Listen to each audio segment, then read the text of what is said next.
I knew I'd finally had enough the morning I stepped outside and saw the HOA president, Caroline Briggs herself, standing in my private driveway, screaming into her phone and pointing at my house like I'd committed a crime. Her SUV was half parked across my concrete, blocking me in for the third time that week. Except this time, she wasn't yelling at me. She was calling 911 on me, and all because my new Rottweiler, Diesel, was calmly sitting at the edge of my driveway, refusing to let her temporarily borrow the space again like she'd been doing for weeks. She wanted to twist the story, make me the villain, use her HOA title to bulldoze my boundaries, just like she'd done since the day she moved in. But what she didn't know was this: I was done being polite, I was done being walked over, and I had a plan that would end her driveway invasion once and for all, so perfectly, so cleanly that even the police would take my side in the end. Before we dive into the full story, tell me where you're watching from and what time it is there. And if you've ever dealt with a power-hungry HOA, hit that subscribe button so you don't miss how this ends. When I first moved into Cedar Ridge Estates 8 years ago, I thought I'd found the perfect balance between quiet suburban comfort and just enough breathing room to feel like the property was truly mine. I bought my home outright, every square foot, every inch of that driveway, every slat of cedar fencing. I didn't mind the HOA. In fact, during those first few years, I barely noticed it. I was the kind of guy who maintained his yard, kept the trash bins where they needed to be, and didn't bother anyone. I assumed that meant nobody would bother me. Then Caroline Briggs moved in. She arrived with the energy of a woman who believed the world operated just slightly beneath her feet. Newly elected HOA president within weeks, she wore her authority like a crown, clipboards, reflective vest, and a permanent expression that said she was deeply disappointed in everyone around her. At first, her presence felt more like a nuisance than a threat. Overly harsh emails about trash cans being visible for more than 6 minutes after collection, threats of fines for decorative garden lights that were too warm in color, or her relentless habit of repositioning neighbors' flower pots when she felt their arrangement lacked symmetry. Just typical HOA, pettiness, annoying, but survivable.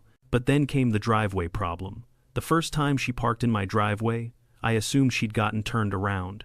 Maybe she'd been waving at a neighbor and accidentally swung too wide. I walked outside, smiled, tapped lightly on her window, and said, "Hey Caroline, I think you parked in the wrong spot. That's my private driveway." She didn't apologize. She didn't even look embarrassed. She just shrugged. "I'll only be a minute." I expected her to move the car. She didn't. That should have been my sign right there that this woman wasn't operating on the same wavelength as the rest of us, but I let it go. I told myself it wasn't worth a fight. Everyone gets stressed during moving week, right?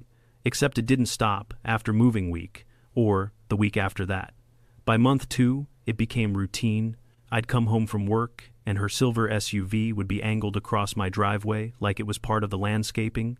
Sometimes it blocked me from pulling in, sometimes it blocked me from pulling out, and every time, she'd emerge from somewhere, one hand in the air like she was shooing a fly. "I'll be just a minute, Mark." A minute was never a minute. The problem wasn't just the inconvenience, it was the disrespect, a subtle, steady erosion of boundaries I'd worked my entire life to secure. My driveway wasn't just concrete. It represented something personal. It was the one place no one else should have authority over. So, I tried being diplomatic. A polite conversation on a Saturday morning, a friendly reminder in an email, even a printed copy of the HOA, CC, and R, highlighting that driveways are privately owned, all of it ignored. Then came the violation notice, a bright orange slip taped to my door, informing me that my trash bin had been left out for an unacceptable duration. Never mind that every bin on the street had been out the same amount of time. Never mind that Caroline herself had been the one blocking my driveway that morning, forcing me to take the long route around the neighborhood and delaying my trash run. It was clear what she was doing, retaliation masquerading as governance. Every time I confronted her, her responses felt rehearsed, dripping with superiority. "You need to be more flexible," she'd say. "Driveways are visual community assets. We all do our part." That last one nearly made me laugh. She wasn't doing anything except making sure everyone around her knew she was in charge. I started documenting everything, not because I wanted to escalate the situation, but because I could feel myself reaching a breaking point. Photos of her SUV blocking the entrance, timestamps, screenshots of the emails she sent. Even short clips on my phone when she claimed she was just grabbing a package and then vanished for 40 minutes. Still, I tried to solve it the right way. I filed an official complaint with the HOA board. The board, however, was little more than Carolyn and her loyal cheerleaders, a small group of neighbors who liked the illusion of order more than the reality of fairness. My complaint went nowhere. In fact, I received a response implying that I was being territorial and unneighborly, and that accepting occasional driveway use would strengthen community harmony. Community harmony. That phrase alone nearly made me grind my teeth. Then came the day that changed everything, not because it was the worst thing she'd ever done, but because it was the final straw. It was a Tuesday morning. I had a major virtual presentation with a new client, the kind of opportunity you wake up early for. I dressed professionally, reviewed my notes, and headed toward my car with 10 minutes to spare, and there it was, Caroline's SUV parked diagonally across my driveway, blocking me in so tightly I couldn't maneuver around it even if I'd wanted to. I knocked on her door. No answer. Called her phone, straight to voicemail. She finally strolled back 10 minutes later, latte in hand, sunglasses perched on her head. "Oh, relax," she said breezily. "You weren't leaving yet. I saw your lights off. You do realize this is my private driveway." I snapped something I rarely did. "You can't keep doing this." She smirked, unfazed. "I'm the HOA president, Mark. I'm permitted to use spaces temporarily during community tasks. What community task requires you to block my car in?" She waved the question away. "Don't be dramatic. I missed the presentation, and the client chose another contractor." That evening, I sat alone in my living room, the tension settling in my chest like a coiled spring. I'd tried everything: conversation, documentation, the HOA process, patience, but Caroline wasn't interested in respecting boundaries. She cared only about control. Every dismissal, every shrug, every "you're overreacting" was her way of asserting power. Something had to change, and it had to change in a way she couldn't manipulate, twist, or talk her way around. That was when the idea came to me, not out of anger, but out of clarity. If she wouldn't respect my words, she would have to respect my presence, or, more specifically, the presence of someone who understood boundaries far better than she ever would. A protector, a deterrent, a living, breathing reminder that my driveway was not hers, a dog, not just any dog, a dog that could stand its ground. I didn't want aggression, I didn't want chaos, I wanted authority, calm, quiet, unmistakable authority. So while the sun set behind the ridge that night, painting the neighborhood gold, I opened my laptop and began searching local shelters for large breeds: shepherds, mastiffs, Rottweilers, anything with the kind of stature that made people think twice before crossing a line. And then I saw him. A massive Rottweiler named Diesel, sitting tall, chest broad, eyes steady, intelligent, almost thoughtful. The description read, "protective, loyal, disciplined, ideal for experienced handlers." I leaned back in my chair, and for the first time in weeks, I felt a spark of hope. I didn't know exactly how things would unfold, but I knew one thing for certain. Caroline Briggs had just parked in my driveway for the last time. The next morning, I woke up earlier than usual. Maybe it was excitement. Maybe it was the relief of finally taking control of a situation that had been draining me for weeks. Or maybe it was the simple feeling that today, something in my life was about to shift. I brewed coffee, sat at the dining table, and stared out the window at my driveway. For the first time in months, it was empty. No silver SUV, no unwanted surprises, just clean concrete and quiet morning sun spilling across it like a blank slate. It felt symbolic. After breakfast, I drove across town to the rescue shelter where Diesel was being kept. The volunteer at the front desk recognized his name immediately. "Oh, Diesel," she said with a sympathetic smile. "He's a big sweetheart once he trusts you, but he's very protective. He's been returned twice because people didn't understand what a working breed really needs." I nodded. "I'm not looking for a lapdog." "Good," she said, "because he's definitely not one." When she led me into the back area, Diesel was lying in a corner of his kennel, front paws crossed, head up, ears alert. He was massive, bigger than I expected, with that unmistakable Rottweiler posture. Confident, calm, aware of everything happening in the room. But what struck me was his stillness. He didn't jump, he didn't bark, he just observed. The volunteer unclipped his kennel door. "Diesel, this is Mark. Be gentle." Diesel stood slowly, walked up to me, and lifted his head so our eyes met. I don't know how to explain it. Maybe it was projection, maybe wishful thinking, but it felt like he was assessing me, like he was deciding, on the spot, whether I was worth his loyalty. I extended my hand, letting him sniff. He licked my knuckles once, sat down, and leaned ever so slightly against my leg. The volunteer raised her eyebrows. Well, that's a very good sign. I didn't hesitate. I'll take him. The adoption paperwork felt like signing a peace treaty with myself, a promise that I was no longer going to let Caroline push me around. Diesel wasn't a weapon. He wasn't revenge. He was a boundary, a line she couldn't cross without confronting something larger than her ego. On the drive home, Diesel sat upright in the back seat, occasionally glancing out the window at passing cars. Every time I stopped at a light, his reflection stared back at me from the rearview mirror, calm, steady, unshakable, exactly what I needed. When we arrived home, I opened the back door, and Diesel hopped down onto the driveway. He sniffed the air, paced the perimeter twice, then sat right at the edge of the concrete, facing the road like it was his natural post. "That's your spot," I murmured. "Good boy." He didn't look at me, but his tail gave a small, single thump against the ground. I spent the rest of the day prepping, installing motion sensor cameras, repositioning my doorbell cam to capture the entire driveway, and printing out official-looking signs that read, "Private driveway, no unauthorized parking, security monitoring in use." Yes, it was dramatic, but subtlety hadn't gotten me anywhere with Caroline.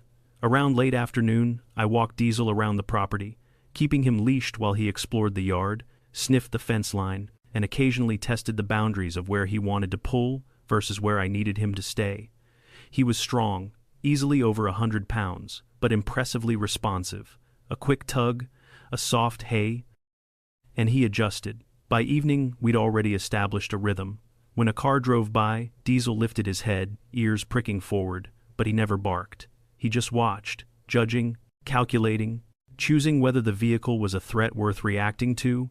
Nothing passed his attention, not even a leaf. And that was perfect. 2 days passed before Caroline made her next appearance.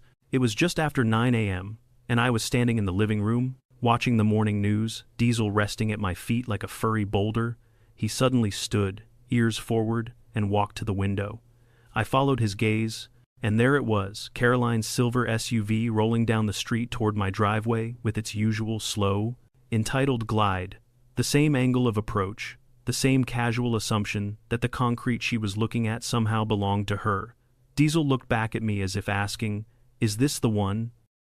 I opened the front door and stepped onto the porch. Caroline didn't even notice me. She didn't notice Diesel either, not until her front tires were inches from the driveway.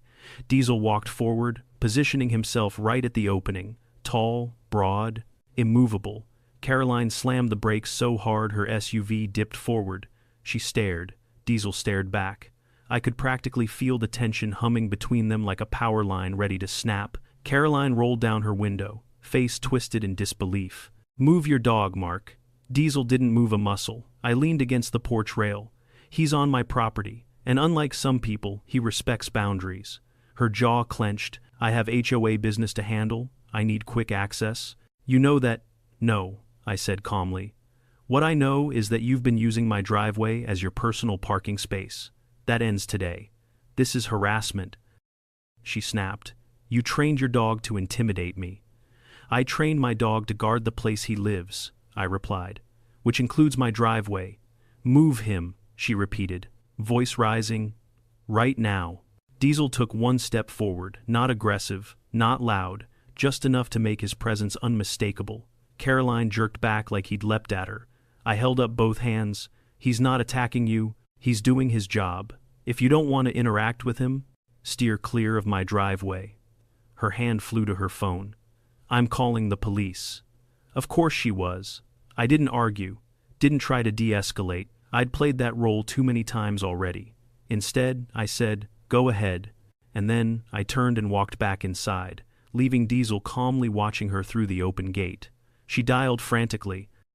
I could hear her voice escalating through the window as she spun a story about a threatening guard dog and a homeowner using intimidation tactics. Diesel wandered back to the porch, sat beside me, and placed his huge head on my knee like he was bored with the whole ordeal. "Good boy," I whispered, scratching behind his ears. "Just wait.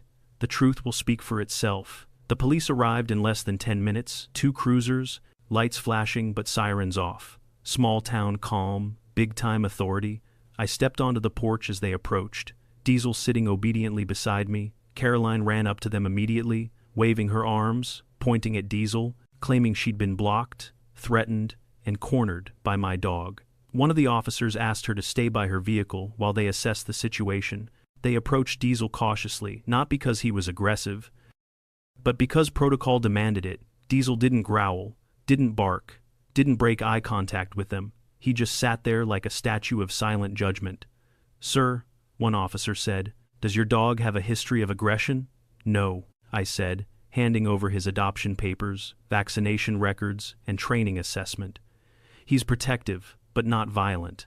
"Did he chase her, bark at her, lunge?" "No," I said, and then motioned to my camera system. "You can see for yourselves." Within minutes, they reviewed the footage. Caroline's car approaching, Diesel walking into position, her slamming the brakes, and Diesel simply standing still. The officer exhaled slowly and turned to his partner. "Yeah, that's not aggression," Caroline overheard and stormed toward us, shouting that we were ignoring the real threat and that HOA rules supersede driveway ownership. The officer held up a hand. "Ma'am, HOA rules do not override private property rights. This homeowner has every legal right to keep you off his driveway. His dog did nothing wrong." Her face drained of color. But mine, for the first time in a long time, I felt something close to relief. And I had the sense we were only getting started. Caroline didn't take the officer's verdict quietly. Of course she didn't. The moment they finished explaining that Diesel had done absolutely nothing wrong, her entire posture shifted from outrage to disbelief, and then to something almost theatrical, like she was performing for an invisible audience that would surely validate her. She threw her hands up, pacing in a small, tight circle like a kettle about to whistle. "So, that's it," she snapped. "You're just going to let him use a dangerous dog to intimidate an HOA officer in the line of duty." Both officers exchanged a long, exhausted look, the kind you only see from professionals who deal with unnecessary drama on a near-daily basis. "Ma'am," the taller officer said, "you're not an officer, you're an HOA president. That doesn't give you authority to park on someone else's driveway or override their property rights." The shorter officer chimed in, calm but firm. "And from the footage we reviewed, the dog didn't display any aggressive behavior. He stood his ground on his property. That is not illegal." Carolyn pointed at Diesel like she was accusing him of tax fraud. "He moved toward my car. He stepped forward. That counts as nothing," the officer cut in. "If he wanted to attack, trust me, you would know." I could see the exact second her confidence cracked. Her eyebrows twitched, her mouth opened, closed, opened again. The gears were turning, but nothing good was coming out. And then she pivoted hard. "If you won't do anything," she declared loudly, "then I'll be filing a formal complaint with the county, and the board, and animal control, and I'll make sure every neighbor knows what's going on here." The officer remained unshaken. "You're free to file complaints, ma'am, but wasting emergency services is a separate issue." Caroline froze for half a second. "Excuse me, you exaggerated the emergency," the officer said. "You claimed the dog was attacking you. That's a misuse of 911. He pulled out a citation booklet. Caroline's reaction was instantaneous. Her face contorted like she'd bitten into a lemon. "You can't find me. I'm the HOA president." The officer didn't blink. "Ma'am, I can, and I will." He began writing. I didn't smile, though God knows I wanted to. Instead, I folded my arms, watching the scene unfold like the universe was finally balancing a very tilted scale. Carolyn sputtered incoherently as the officer handed her the citation. "This is harassment. This is targeted harassment. You're taking his side." "We're taking the side of the law," the officer replied. She stared at the paper as though it were written in a language she refused to learn. Then she crumpled it in her fist and threw it toward her car. That was when I knew we were on the edge of something bigger. She wasn't done, not even close, and I could see it building in her, something boiling, unreasonable, unstoppable. She turned to me slowly, hands shaking, eyes bright with fury. "This isn't over, Mark." I didn't move. It should be. The trembling in her jaw said she wasn't hearing me at all. The officers gave her one last warning to calm down before they left. Caroline didn't calm down. She waited until both cruisers rolled down the street, then stormed across the sidewalk toward my property. Diesel stood instantly. Not in a violent way, just tall, alert, ready. Caroline froze halfway up my driveway. I could see her chest rising and falling as she fought with whatever impulse was on the tip of her tongue. "Get that animal away from me," she barked. "He's not moving," I said calmly. "And neither are you. This is private property. This community doesn't belong to you," she shot back. "As HOA president, I have the authority to—" "No," I said sharply. "You don't." For a moment the air stilled, birds quieted, even the wind seemed to pause, and then Caroline made a mistake so profound I still replay it in my mind. She stepped forward. Diesel didn't lunge, he didn't growl, he simply walked one step closer as well, mirroring her movement, placing himself between her and me. His presence alone was enough. Caroline jerked back like she'd touched fire. "This is intimidation," she shrieked. "This is a setup. You're all conspiring against me." I exhaled. "Caroline, go home." She shook her head violently. "No, no. I will not be disrespected in my own community." "It's not your community," I said. "You don't own this street.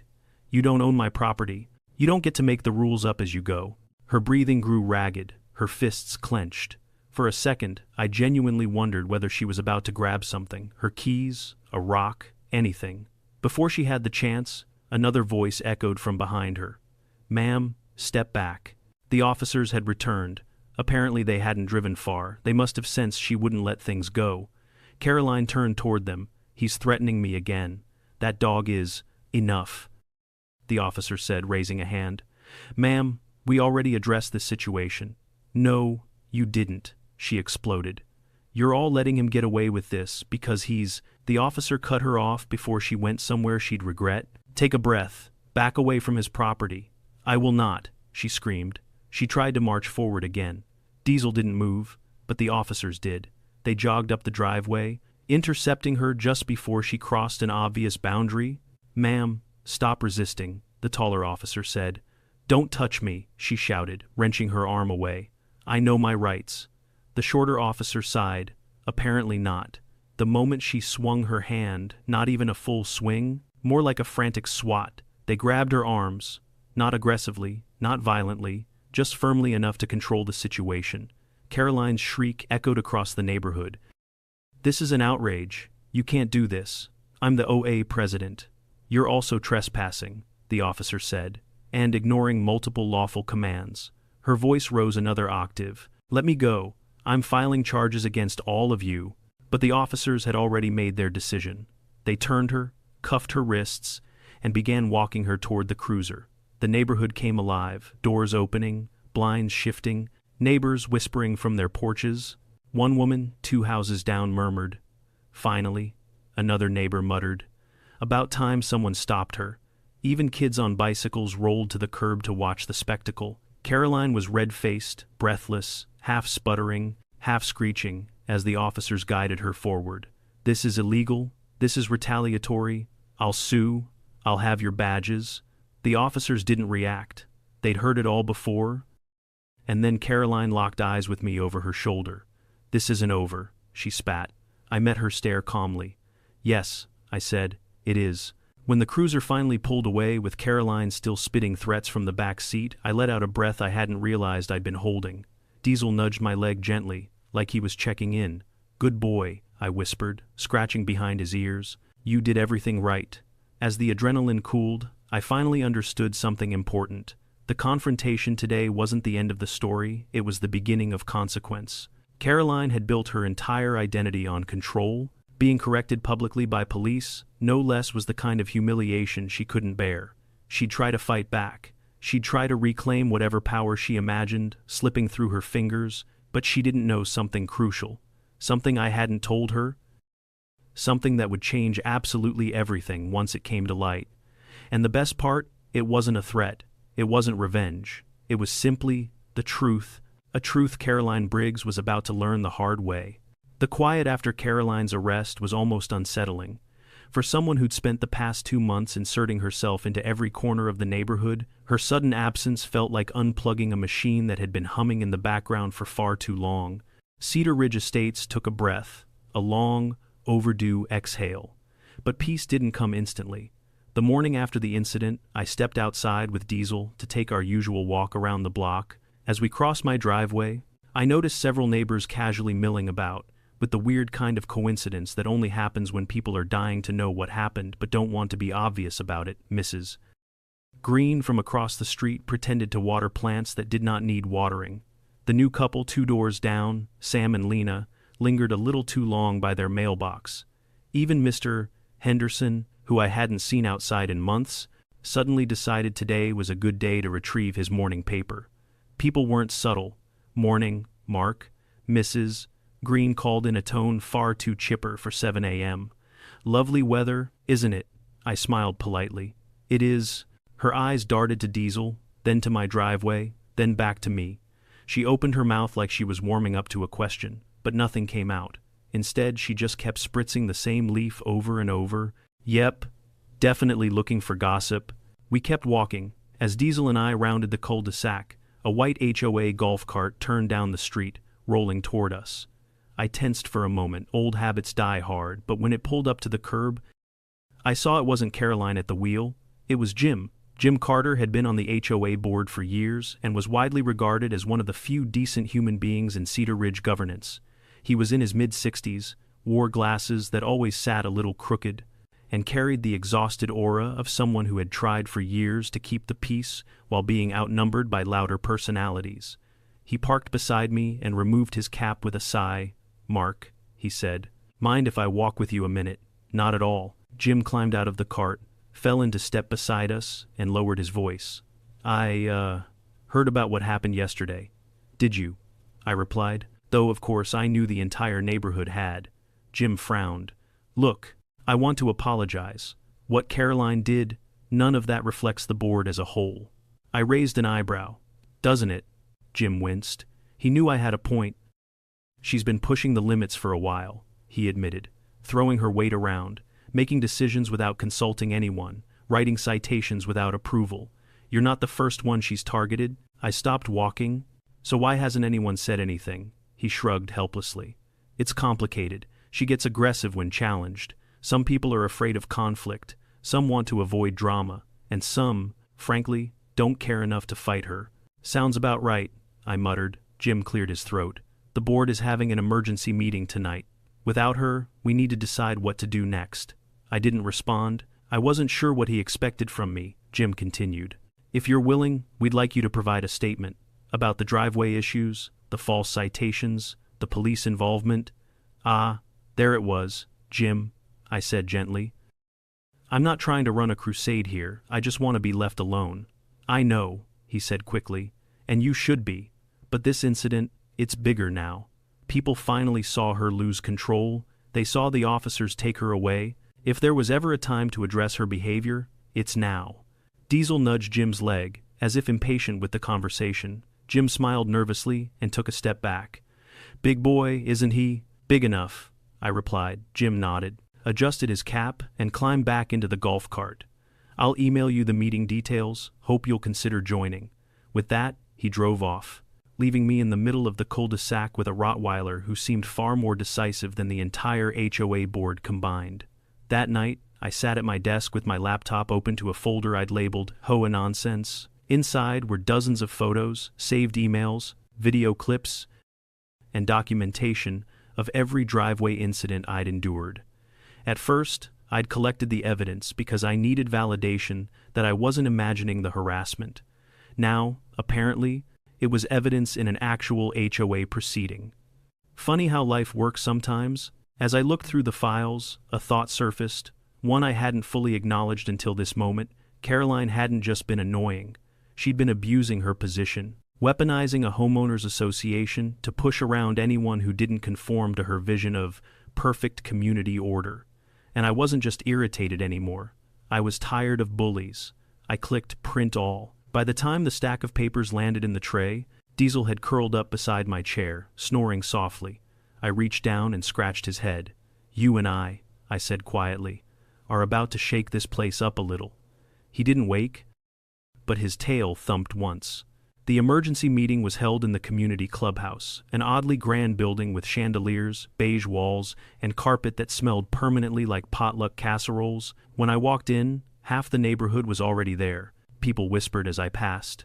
Not hostile, whispers, supportive ones, curious ones, surprised ones. A few even nodded at me in acknowledgement. Word had gotten around. I took a seat near the front, next to Mrs. Green, who immediately leaned in with excitement she couldn't contain. Is it true she tried to march up your driveway after the police told her not to? It's true. She sucked in a breath. Good heavens. I knew she was intense. But that's another level. At the front of the room, Jim stood behind a folding table with two other board members, Linda, who managed landscaping contracts, and Stuart, who looked like he'd rather be anywhere else. Jim cleared his throat. Thank you all for coming. As you know, circumstances require a discussion about recent behavior from our HOA president. Murmurs rippled across the room. Jim gestured toward me. We've asked Mark Reynolds to provide a full account of what happened yesterday and the weeks leading up to it. I stood, walked to the front, and placed my folder of documents on the table, and I told the story, not with theatrics, not with exaggeration, just the truth. How Carolyn had used my driveway, how she'd dismissed my concerns, how she'd issued retaliatory citations, how she'd called 911 with a fabricated emergency, how she'd ignored police instructions and trespassed onto my property. Every piece of evidence backed it up, every timestamp aligned, every clip made her behavior undeniable. When I finished, the room sat in a stunned silence. Then the comments started. She fined me for leaving my hose out for 5 minutes. She told my husband he had to repaint our shutters because she didn't like the shade.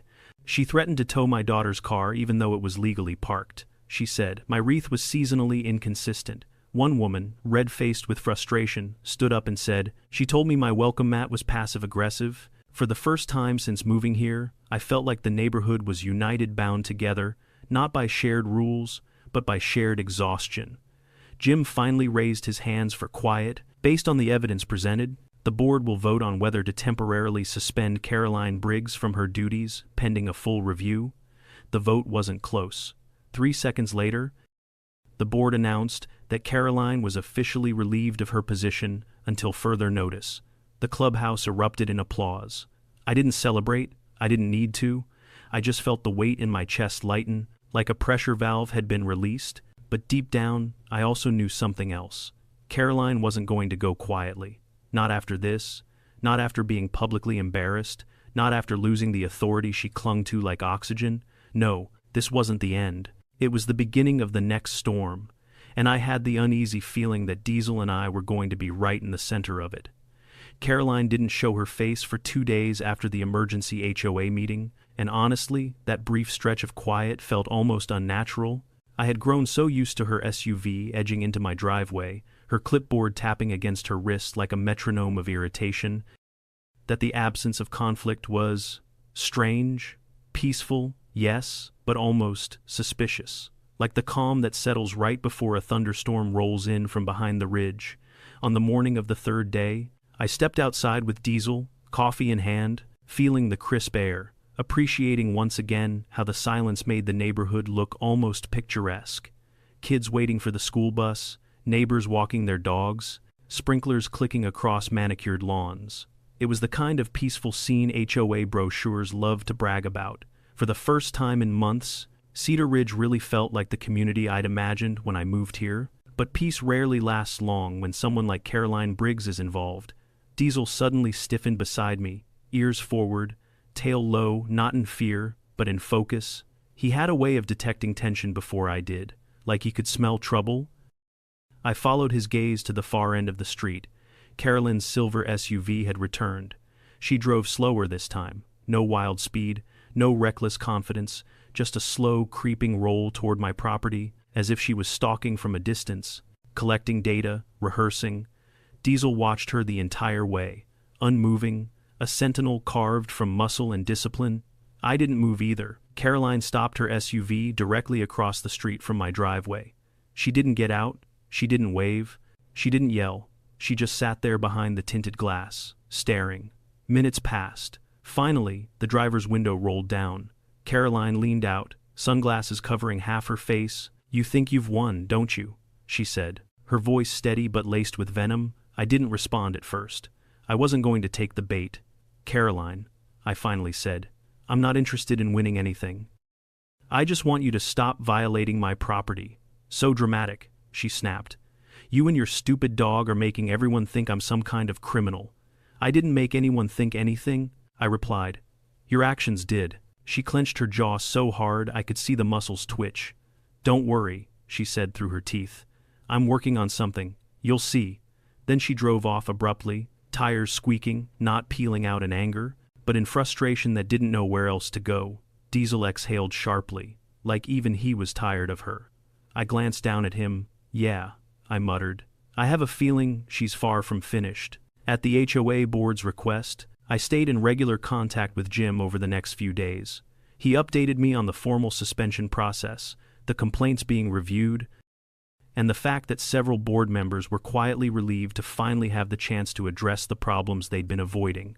But the more the board talked about Caroline, the more I realized just how many skirmishes she had created across the community. She fined a retired couple for hanging a hummingbird feeder too low.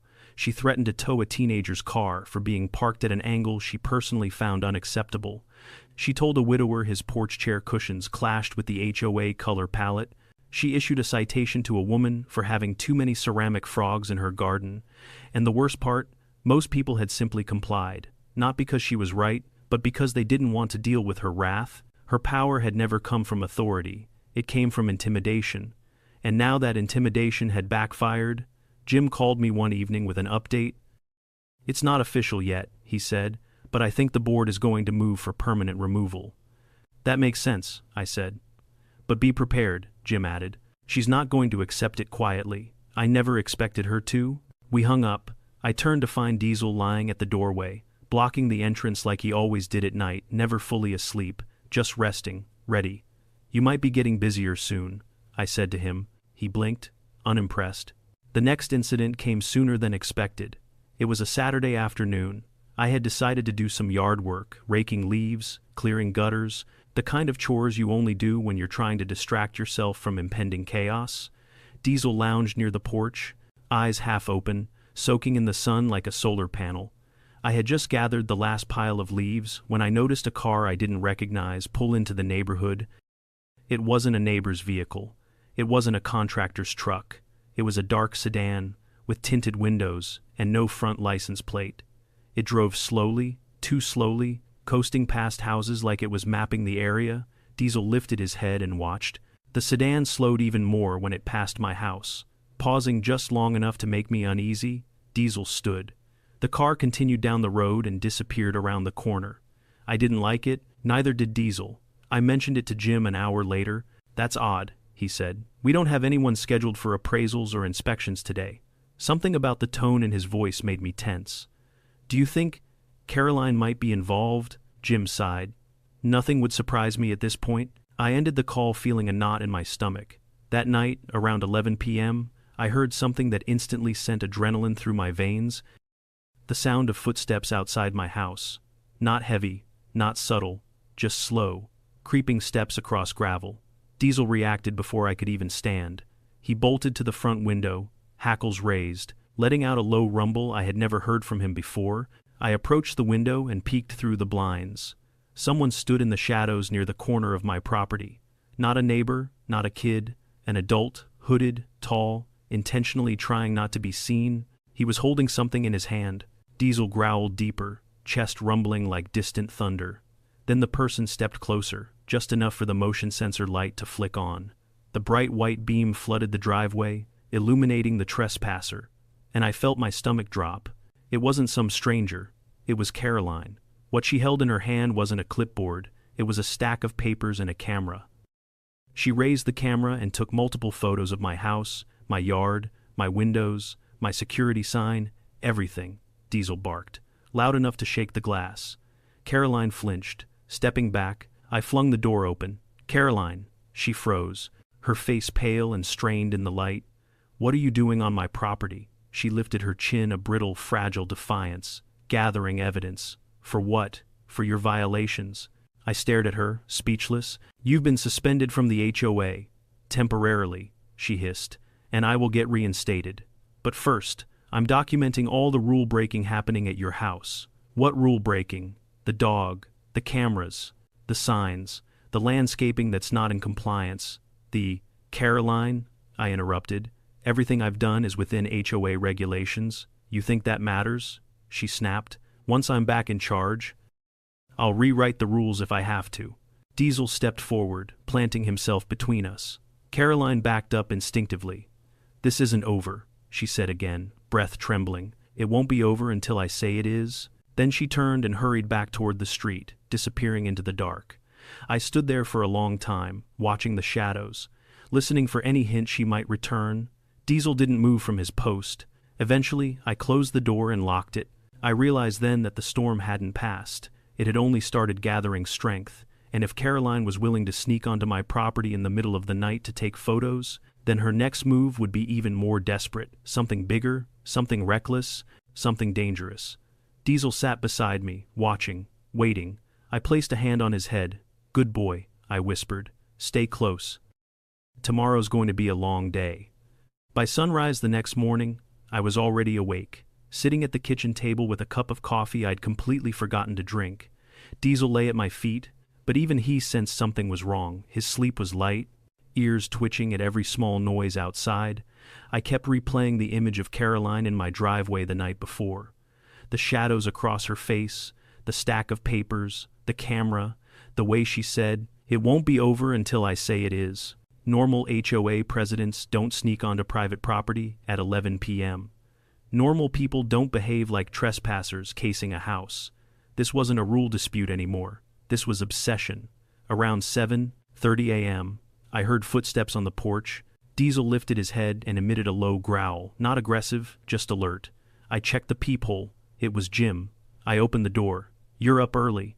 He removed his cap. Tired lines etched across his face. "Mind if I come in?" I stepped aside. Diesel sniffed him, relaxed, then lay back down near my chair. Jim sat, exhaling heavily. "We need to talk." "That sounds serious." "It is," he said. "Caroline showed up to the HOA office this morning." I blinked. I thought she was suspended. "She is?" But she stormed in anyway. Told the administrative assistant she was still the rightful president and demanded records. She said she was filing a petition to overturn her suspension based on unlawful bias. I rubbed my temples. She's spiraling. "That's not the half of it," Jim continued. "She accused the board of conspiring with you, said we were weaponizing the HOA against her, said you'd been harassing her for months." A humorless laugh escaped me. "That's rich."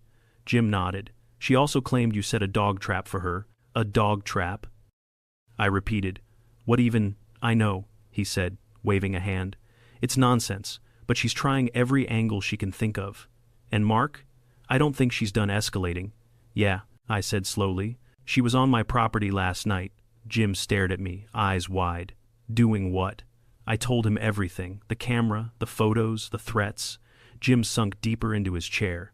"Jesus," he murmured. "This is worse than I thought." "What's our next step?" I asked. Jim hesitated. "Honestly, we may need to involve someone above the HOA, county code enforcement, possibly even law enforcement.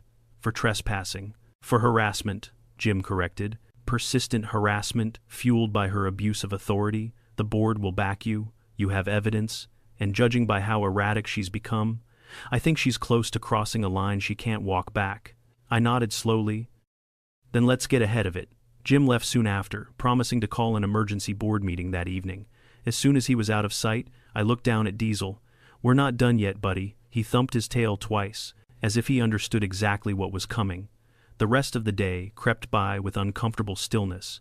Diesel remained on alert, following me room to room, checking the windows, pacing whenever a car passed. By late afternoon, I noticed something strange. A white sedan, different from the dark one I'd seen earlier, kept driving around the block. Slow, measured, almost deliberate. It circled once, twice, a third time. Each time, Diesel bristled, tail stiff, eyes following it like a predator tracking prey. By the fourth pass, my patience snapped. I walked out onto the sidewalk, waving my arm to flag the driver down. The vehicle slowed, then accelerated sharply and disappeared around the corner. I stood in the street for a long moment, anger rising in my chest. This wasn't coincidence. This was surveillance. Night fell, and with night came the true tension. I barely slept the night before, and the exhaustion clung to me like residue, but adrenaline kept me moving. Alert to every sound outside, Diesel positioned himself in the hallway near the front door, a silent sentinel. At exactly 9:17 p.m., my motion sensor camera pinged on my phone. I snatched it immediately. There she was, Caroline Briggs, standing at the edge of my driveway again, this time clutching not a camera but a tape measure. She extended it toward the ground, taking measurements of the width of my driveway, my walkway, even part of my fence line. She scribbled notes furiously on a clipboard. As if that wasn't enough, she crouched down and pressed something against the edge of my driveway. I zoomed in, her cell phone, recording. I stepped outside. Caroline, she jolted upright, spinning around. Her face was pale in the glow of the street lamp, eyes wild, hair messy as if she'd been pacing for hours before working up the nerve to come here. "What do you think you're doing?" I asked. "Documenting violations," she snapped. "There are no violations. There will be," she said, voice trembling with manic certainty. "I know what you're hiding." "Hiding," I repeated. "What exactly do you think I'm—" "You've been manipulating this entire neighborhood," she hissed, "turning people against me, using that animal to intimidate me." Diesel stepped onto the porch behind me, massive silhouette framed against the light. Caroline flinched so violently she nearly dropped her clipboard. "Call him off." "He's not coming near you," I said firmly. "He's here for my safety." "My safety is the one at risk," she shrieked. "No," I said. "Your behavior is out of control, and this needs to stop." Something inside her cracked at that. Her shoulders slumped, then straightened, then slumped again. She seemed unsure whether to cry or scream. Finally, she whispered, "You ruined everything." Then she stepped back, into the street, into the path of an approaching police cruiser. The cruiser braked immediately. I blinked, but Caroline didn't. She marched straight to the officer's window and began pounding on it with the palm of her hand. "You," she yelled, "arrest him now." Diesel barked once sharp, explosive at the sudden escalation. The officer stepped out. "Ma'am, calm down." "No," she screamed. "He's threatening me. He's recording me illegally. He's using that beast to stalk me." "Ma'am, stop. You don't understand. He's the one who should be handcuffed. He's—" "Ma'am," the officer repeated, more stern now. "You need to step back." Her voice cracked. "I won't." She shoved the officer. A collective gasp echoed from the houses lining the street. Porch lights flicked on one by one. The officer grabbed her wrists. "Ma'am, you're under arrest for assault and—" "No," she wailed. "No. This is his fault. This is all his doing." She jerked back violently, nearly knocking herself off balance. "Stop resisting," the officer warned. "I will not." The struggle lasted only seconds. Soon, the officer and his partner had her restrained and cuffed. She was still screaming my name as they guided her into the back of the cruiser. "This is your fault. This is your dog. This is your plan. I'll destroy you for this." Her voice grew distant as the cruiser pulled away, but the echo of her rage lingered in the air like smoke after a fire. The neighborhood went silent. Diesel pressed against my leg, steady and grounding. I exhaled slowly. It was over, or, at least, the worst of it was, but I knew one thing as I stood beneath the streetlight, watching the patrol car disappear. The fallout had only just begun, and the next part, the part where everything unraveled for Caroline and the HOA she used as her kingdom, was already in motion.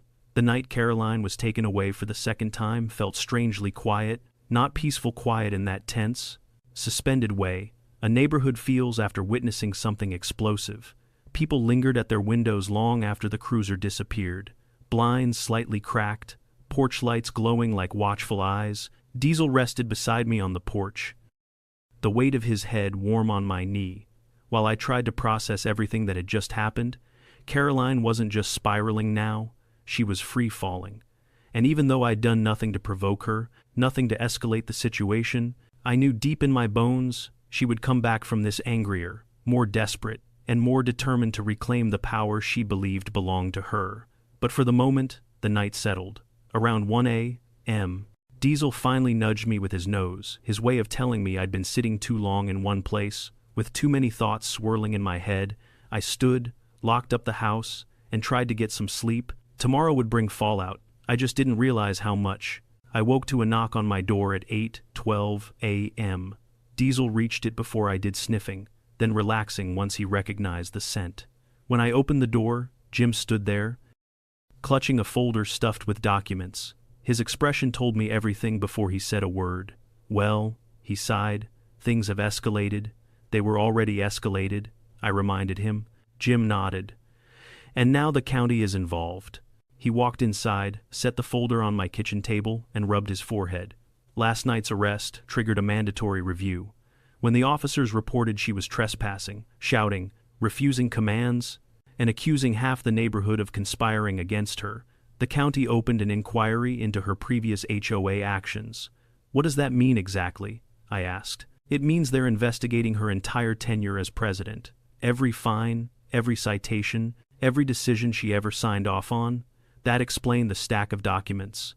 "And," Jim continued, lowering his voice, "your footage is the strongest evidence in their file." Diesel sprawled across the floor beside me, looking up as if he understood his star witness status. "What are they planning to do with the evidence?" I asked. Jim exhaled. "Disciplinary action, mandatory removal, and, possibly the big one, civil penalties for abuse of authority." I blinked. "Civil penalties? Against her personally?" "Yes," he confirmed. "Not the HOA. Her." For a moment, I felt a flicker of something like pity. Caroline had built her entire identity around controlling Cedar Ridge. She lived, breathed, and weaponized her position with tunnel vision obsession. To her, the HOA wasn't a volunteer role. It was a crown, and now that crown was being melted down in front of her. But then I remembered her screaming at police officers, her trespassing into my yard in the dark, her filing false citations, her calling 911 over nothing, her standing with a tape measure in my driveway, convinced she could prove I was breaking some rule she hadn't even invented yet. No, pity wasn't the right emotion. Relief was. Jim tapped the folder. "The board is voting tonight. If all goes well, she'll be permanently removed." "And if it doesn't go well?" I asked. Jim shrugged. "Then we'll deal with whatever nonsense comes next." By mid-afternoon, the neighborhood had fallen into a strange quiet again. People walked slower, conversations hushed when I passed by. Not out of avoidance, if anything. There was a new kind of respect there, as if Diesel and I had stood against something bigger than an HOA, that we'd confronted a bully no one else knew how to confront. A few neighbors waved. Mrs. Green even brought over a plate of banana bread and whispered, "You didn't deserve any of that nonsense, dear." "I hope it's finally coming to an end." I thanked her, though I wasn't convinced yet, because Caroline wasn't predictable, and people like her didn't surrender quietly. By 5 p.m., I put Diesel's leash on and took him for a walk, anything to ease the knot in my stomach. He trotted beside me, head high, protective but relaxed. We rounded the corner near Lot 18, the house with the always crooked shutters, when a familiar car caught my eye. A silver SUV, parked halfway down the block, facing my direction. My chest tightened. "Caroline?" I whispered under my breath. Diesel stiffened, confirming it. He recognized her scent or her presence before I even saw her. The driver's side door cracked open, and she stepped out. Her hair was disheveled, her clothes wrinkled, her eyes wide with something between panic and fury. She looked like she hadn't slept. Like every ounce of control she'd ever clung to had slipped through her fingers overnight. "Mark Reynolds," she shouted.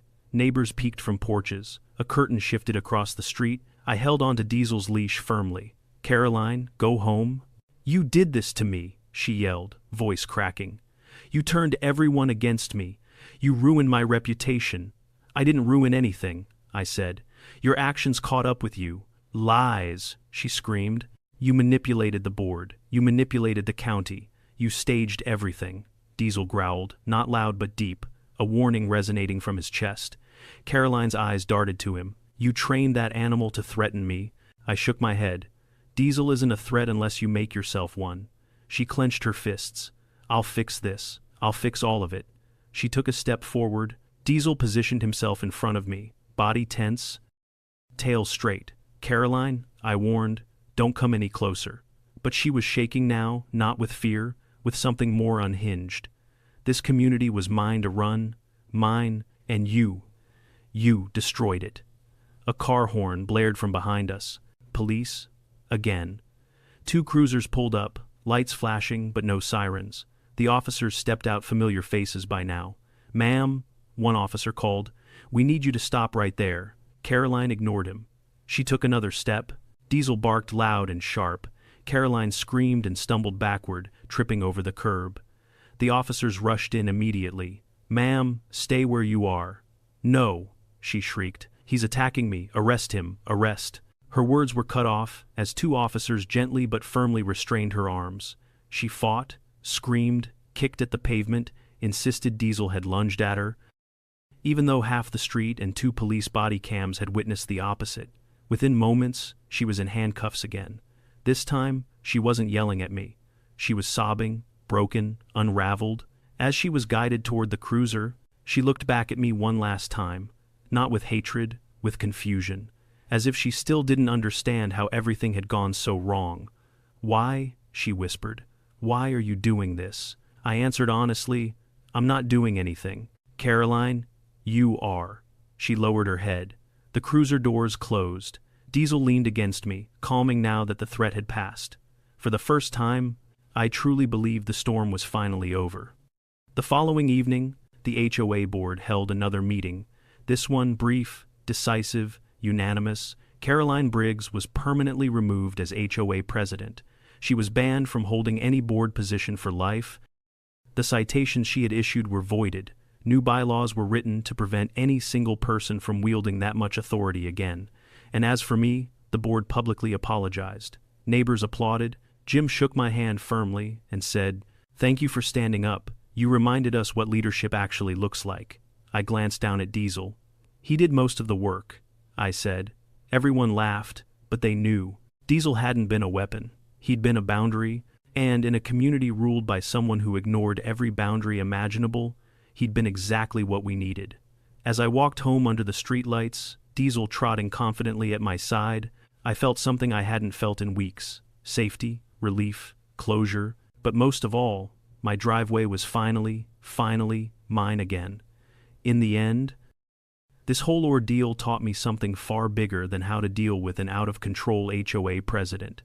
It taught me that boundaries matter, not just the physical kind painted on concrete, but the personal kind we draw around our dignity, our peace, and our right to live without fear of someone abusing their authority. People like Caroline don't crumble when you yell. They don't stop when you ignore them. They stop when you hold firm, stay consistent, and refuse to let their chaos become your normal. If you've ever dealt with a bully HOA or otherwise, remember this. You don't need to shout to stand your ground. Sometimes you just need clarity, patience, a little documentation, and in my case, one very good dog. Comment below if you've ever faced an HOA nightmare, and subscribe so you don't miss the next story. Tap the link and watch the full video. And if you're not sure